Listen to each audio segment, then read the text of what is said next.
in the Christian world, we'll pray for things like cancer and like broken legs and limbs and stuff. Obesity is an epidemic. I don't see people going up to like obese people, and that's like a real clinical defined sickness. But most Christians who are on that kind of spiritual kick will only pray for the guy in the wheelchair and only talk about like these like buzz miracle stuff. And I'm like, yo, this is a miracle that you can sort out, like change your diet now. Go and exercise. Yeah.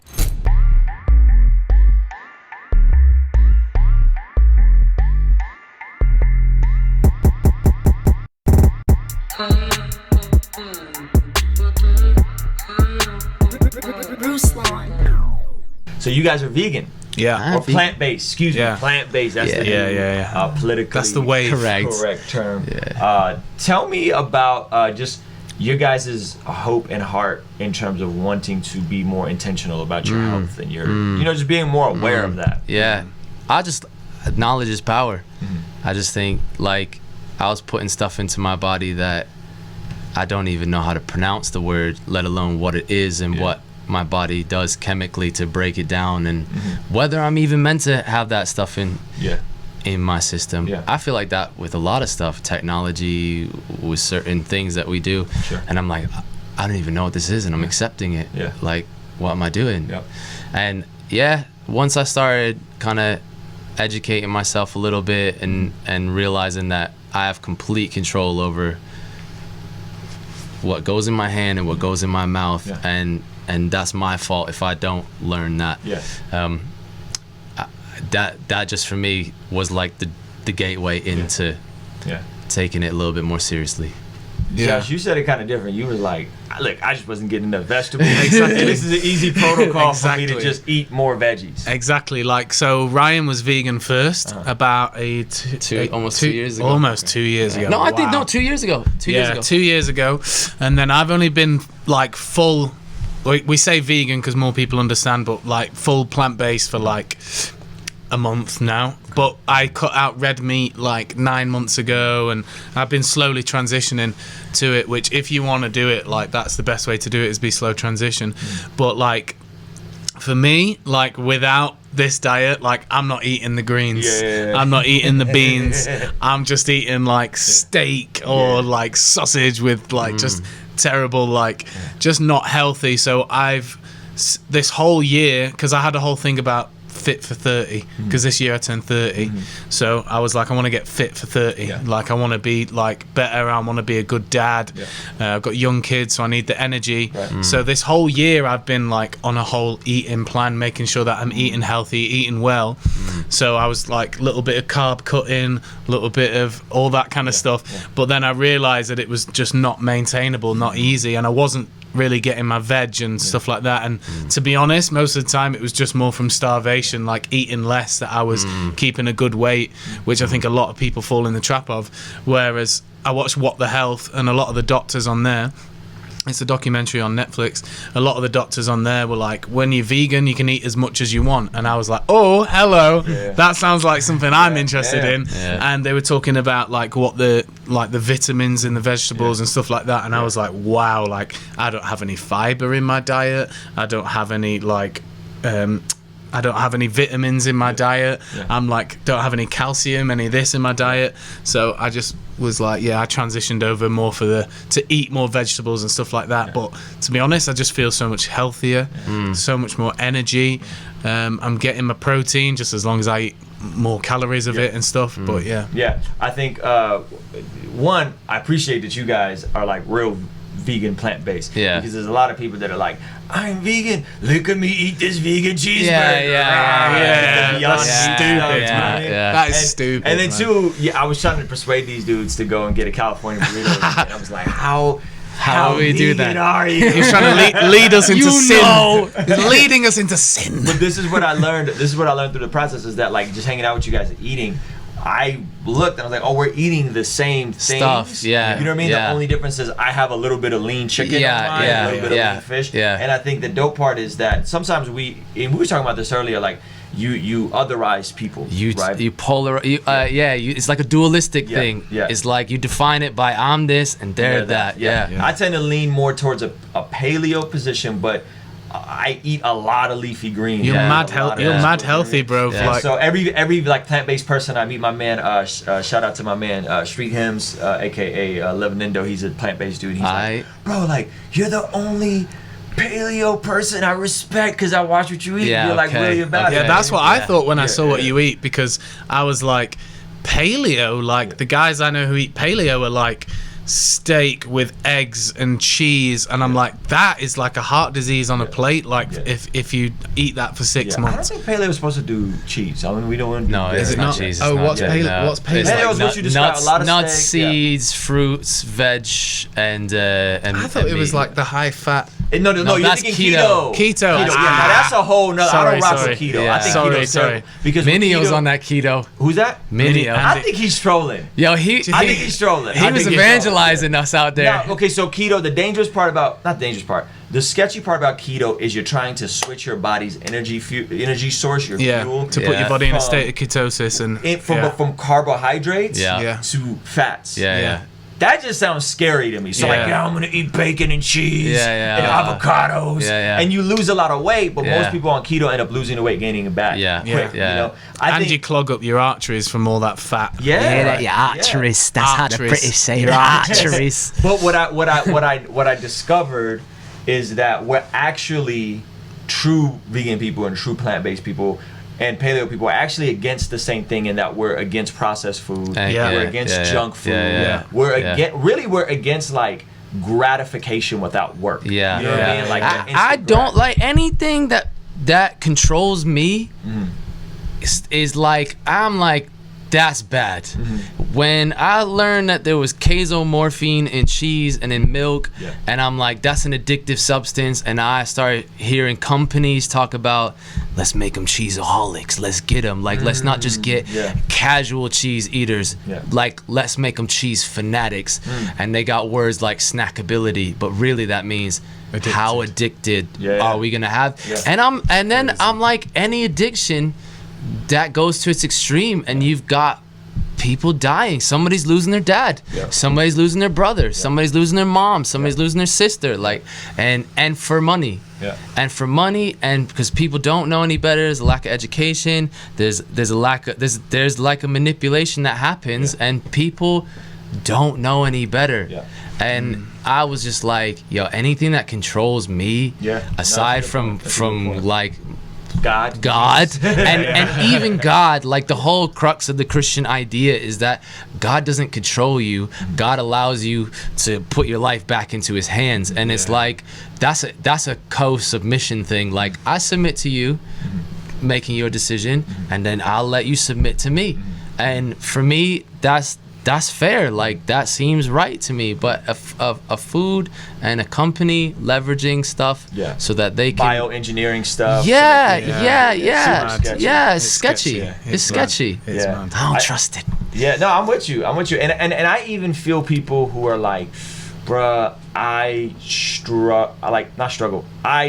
feel conflicted not knowing where my meat's coming from. I feel conflicted not knowing, like, what are they putting in these cows? What are they putting in these things? You know what I mean? So, like, I respect that. I think that's very, very fair. And I think the issue I see most people doing is they're over consuming calories because they're eating processed junk foods, which is way easier. And then the way that sits on you, and then it's not filling you up. It's there. Like that. And I just think most people aren't. I would recommend. One thing I'd recommend people to do is just to start looking at the ingredients of what you're eating. Like, look on the back of the packet. My wife is like always reading the ingredients. Well, it's important because you'll find you'll find something that you think is regular from the supermarket or something, and you'll look and it's got 50 ingredients in, and you're like, what? Like, but when you, our rule of thumb is like, if it has more than like 4 or 5 ingredients, like, why would you need more? Like, because when we went out for dinner before, it was like, there's my kale, there's my chickpeas, like there's my cucumber, like, or for you it was like there's my chicken, like real chicken, like right there with real foods, and it's just like, man. But if you look at the ingredients, like some companies have got modified starch, like I can't even name all those super things. Interesting though, because like in the Christian world, we'll pray for things like cancer and like broken legs and limbs and stuff, and like obesity is an epidemic, but I don't see anybody. Gluttony is a sin. Yeah, but I don't see people going up to like obese people, and that's like a real clinical defined sickness. Or bald people, or people with glasses. I don't see anybody going to pray for anybody like that, or even concerned with anything like that. But most Christians who are on that kind of spiritual kick will only pray for the guy in the wheelchair and only talk about like these like buzz miracle stuff. And I'm like, yo, this is a miracle that you can sort out, like. Change your diet, now. Go and exercise, and you'll break the sickness of obesity. And the people that it's like, I love that guy. Like, and there's an issue here that we all collectively have, which is our culture has got us hooked on stuff for a buck. And we need to somehow educate ourselves, and we need to somehow come together and make it a little bit more difficult for that to be okay to just let somebody potentially like do that to themselves, to the families, to all that kind of stuff. That sounds a bit harsh, but I don't want to lose anybody to something that's preventable. I think just being conscious about it. You know what I'm saying? Regardless on like what team are you on or whatever, like just being conscious, like, man, there's a lot of weird stuff in our food. We don't know what some of these things are, and you start with just looking at the labels. Let's get healthy, guys. Let's get healthy. Summer's ours. You guys got new music coming. Always. You guys are dropping something every month? We're gonna try. We're gonna try. We don't want to say it like we've never really, announced really that formally, as like but only because we don't want it like be held to it. But we're gonna try and do like a song every month, or like if we can't get one out that month, maybe a music video, or maybe like a little podcast or something like that. But we're gonna try and do a song every month. So last couple months we've been releasing songs. This month we've got a song coming out. And we're probably our good. songwriting has been crazy these recent days. We've been like, we literally been in my producing our own basement, stuff. like doing like 5 other things. Because when you're independent, you're literally doing. Gotta do a little bit of everything. Doing everything. You're doing the graphic design. You're doing videos. You're doing the merge. You're like organizing people. You're organizing the organizers. Like that. Josh is doing that all the time. And yesterday, like, man, it's just like I do have to do a similar thing at half the gigs we do sometimes. And then you're trying to stay creative, which all that infrastructure and all that admin can kill your creative vibe and make you feel like your soul is gone. It did for me for a while. Like we were talking about it recently, like on the pod, like we do like our own like videos on YouTube, a bit similar to this. We'll link their YouTube in the description. Hey, what a nice guy! I have yet to see you link one thing that you said you're gonna link in the YouTube. You better do that. I've gone. There was a few times you said I'll link that in the bio and you didn't link it. You gotta tell me what that. Ryan speaks awkward truth. He's got no. It's fine. That's my fault. Then. No, so you better link that in the bio. We're gonna for real link their stuff in the description. Like for me, because I handle more of our kind of management admin side. So what that means is like bookings and flights and trains and all that kind of stuff. And honestly, because we left the organization that did that training school that we used to work for 4 years ago now, and since then I've been handling that side, and just slowly but surely I could feel it killing the creativity to a point where I was just like, oh man, like I just can't, like I should just do the admin side of stuff and like whatever, like, or I was just like, we should go away for like 3 weeks and write everything in, but like sometimes that doesn't work. And that's not really our style. No, and it's not our style, and sometimes creativity hits you and you have to capitalize on it. So I've really tried to discipline myself. So I downloaded some software on my laptop to make sure, like, if like I need to get creative, try and discipline myself straight away, even if the beat sucks, or even if the rap sucks or the song sucks, at least I feel like I've achieved something creative. and then I can. Too many kinda people go back throw into away it. something that they put too much pressure on their idea to be like this worldwide smash, or like, yo, write a verse like Kendrick Lamar. Or you're trying to chase a hit. Yeah, they're trying to chase a hit, or they have this idea of like what really good music is, and a lot of like crafted things are crafted. Right. They start out looking like nothing. Yeah, they start, and then they start looking bad.